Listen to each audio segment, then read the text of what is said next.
오늘은 출애굽기 16장 1절과 2절 말씀을 중심으로 메시지를 나누도록 하겠습니다. 여러분은 불편한 것을 좋아하십니까? 불편하고 힘든 삶을 살아가는 것을 원하는 사람은 거의 없을 것입니다. 그런데 하나님은 우리를 불편하게 인도하시는 경우가 있습니다.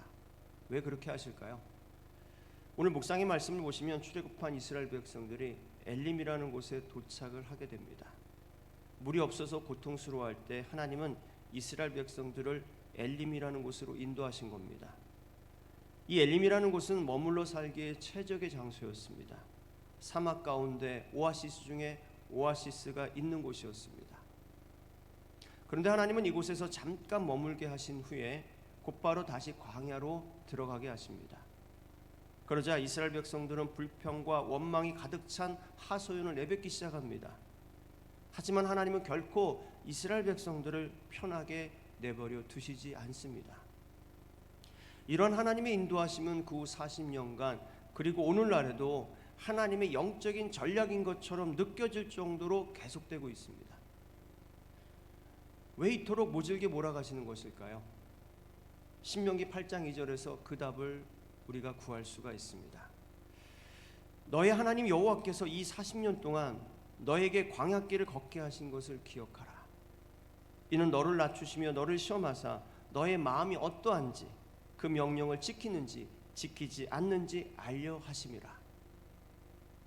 하나님께서 광야와 같은 삶을 허락하시는 것은 애굽에서 묻은 때, 곧 세상에서 묻은 때를 다 벗겨내시고 우리를 낮추고 또 낮추시어 오직 하나님만 바라보게 하시기 위함이라는 것입니다.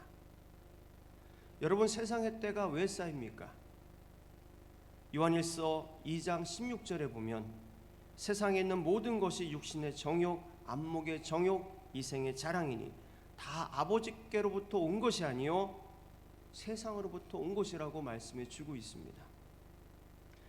여러분, 마귀는 우리의 눈을 빼앗아 우리의 마음을 빼앗아서 세상에 관심사를 두게 만드는 전략을 펼치는 데 선수입니다. 하나님은 보이지 않고 세상은 눈에 보이는 것으로 가득합니다. 그러니 하나님께 마음을 두지 못하고 세상에 마음을 두게 하는 일은 어렵지 않은 일인 것입니다. 그래서 하나님은 믿음의 사람들을 세상에서 광야로 인도하셔서 세상을 향했던 우리의 눈을 하나님께 향하게 하시는 것입니다. 내가 산을 향하여 눈을 돌리라. 나의 도움이 어디서 올까? 나의 도움은 천지를 지으신 여호와에게서로다.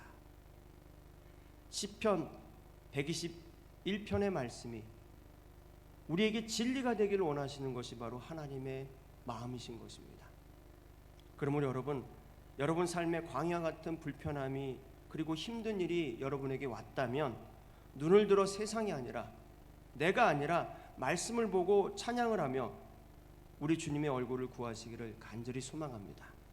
불평과 고통은 결코 우리를 실패하게 만드는 하나님의 심술이 아닙니다. 오히려 믿음의 선한 싸움을 강력하게 싸우고 승리하기를 원하시는 주님의 선하신 뜻임을 오늘 메시지를 통하여 깊이 이해할 수 있기를 주님의 이름으로 간절히 축원합니다.